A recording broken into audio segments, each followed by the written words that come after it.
মশা প্রতিশোধ নিতে গিয়ে হলো সত্যের সম্মুখীন।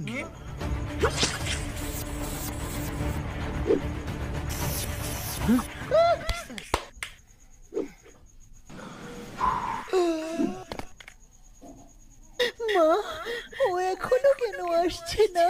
ভাবি, ভাইয়া মনে হয় আর বেঁচে নেই।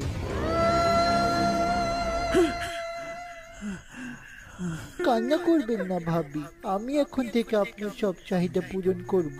তার আর দরকার নেই রে ছোট ভাই। মা, আমি পারিনি বাবার প্রতিশোধ নিতে মা। প্রতিশোধের কথা ভুলে যা বাবা আমার। না মা, আমি ভুলবো না।